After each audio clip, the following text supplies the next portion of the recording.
ખોડવાળ વિસ્તારમાં પાસોદરા પાટિયા પાસે આવેલા જમીન મામલે પોલીસ આરોપી તેમજ આવારા તત્વોની મિલીભગત અને પૈસાની લાલચમાં થતા કૃત્યો, જેમાં ઘનશ્યામભાઈ વલ્લભભાઈ પાભર જેઓ દ્વારા મિલન પાભર તેમજ પરેશ સરધારા જેઓ વચ્ચે 5 વર્ષ પહેલા બેંક મારફત વ્હાઇટની એન્ટ્રીઓ ઓરિજિનલ દસ્તાવેજ આપેલ ને પછી દસ્તાજ કરી આપવાનું કહેલું. હાલ આજ રોજ ઘનશ્યામભાઈ બાર હોવાથી મિલન તેમજ પરેશમાં મળતિયાઓ ત્યાં સ્થળ પર આવીને દીકરા અર્જુન અને દીકરી ઋતિબેનને પ્લોટ ખાલી કરી અહીંથી જતા રહો, નહીતર જાનથી મારી નાખીશું અને બીજા 30 થી 40 લોકો આવીને જમીન પર ઘાસ નાખી ગયોને છૂટી મૂકી દીધેલ. આપ મીડિયા સમક્ષ અમારા પરિવાર ઉપર થતા હુમલા તેમજ જાનથી મારી નાખવાની ધમકી આપે છે, તો આમાં કાયદો કોઈ પણ જગ્યાએ કામ કરતો નથી દેખાતો. માટે આ બાબતને પોલીસ કમિશનર સાહેબ તુરત તેમજ ગૃહમંત્રી શ્રી હર્ષ સંઘવી સાહેબને મારી વિનંતી છે કે મારા નાગરિક જીવની જવાબદારી સમજી યોગ્ય કાર્યવાહી કરવા વિનંતી. ભારત માતા કી જય. હું ઘનશ્યામભાઈ વલ્લભભાઈ પાંભર. અત્યારે હું સુરતથી ખૂબ દૂર છું અને મારો પરિવાર અત્યારે ખૂબ મુશ્કેલીમાં છે. ઋતિ અર્જુન નાના નાના દીકરા છે અને પત્ની છે મારી અસ્મિતાબેન, એના જીવના ખૂબ જોખમમાં છે.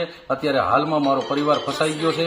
મને ફોન ઉપર ફોન આવી રહ્યા છે કે પપ્પા અમને અહીંથી જાનથી મારી દેવા ધમકીઓ આપે છે. ધારિયા, કુવાડા અને બોલેરો આવી અનેક ગાડીઓ લઈને 50 જણા જે અત્યારે સાઈડ ઉપર આવ્યા છે. પ્લોટ ઉપર જે ખોલવડનો પ્લોટ છે, જે મિલને અને પરેશ આ બેએ જે મારી વૃદ્ધ માતાને વેચેલો, જે આજ 5 વર્ષ પહેલા એને વેચેલો, વ્હાઇટના પૈસા એના ખાતામાં ગયેલા. 2022માં કઠોર કોર્ટની અંદર દાવો કરેલો, કોર્ટ કમિશન થયેલું, કોર્ટની સાક્ષીએ અમને કબજો આપેલો, ઓરિજિનલ દસ્તાવેજ આપેલો.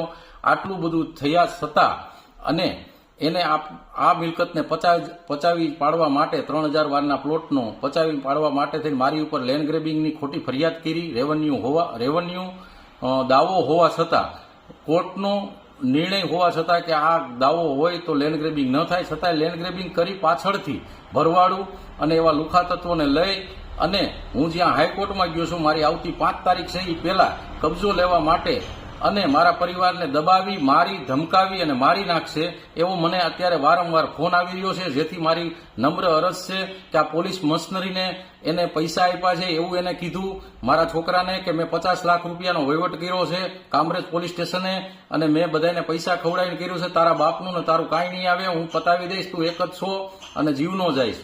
અને મારો છોકરો ખૂબ ગભરાઈ ગયો છે. હાલ અત્યારે ત્યાં મેં માણસોને કીધું છે, મારા મિત્રોને કીધું છે કે તમે જાઓ અને દોડો.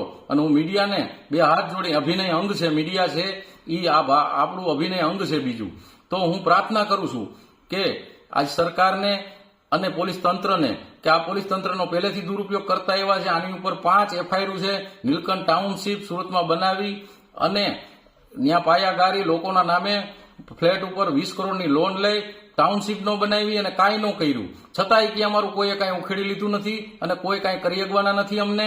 એટલે તમે આ પ્લોટ અમને હોપી દો, અમને ખબર છે અમે પૈસા ચૂકવા, છતાંય અમારે કાંઈ તમને દેવાનું થતું નથી, નકર જાનથી મારી નાખશું અને અમને પોલીસ અમારી હારે છે. તમે 100 નંબરમાં ફોન કરવો હોય તો કરો, જેમાં કરવો હોય એમાં કરો.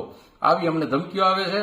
એટલે જેથી હું નમ્ર પ્રાર્થના કરું છું કે ઝટ વહેલીને વહેલી તકે મને પ્રોટેક્શન મારા પરિવારને કરો ને જો કાંઈ થશે તો કામરેજ પોલીસ સ્ટેશનની એસીપી ડીવાયએસપીની જવાબદારી રહેશે. મારા પરિવારને કાંઈ પણ ઈજા થઈ તો. જય ભારત માતા કી જય.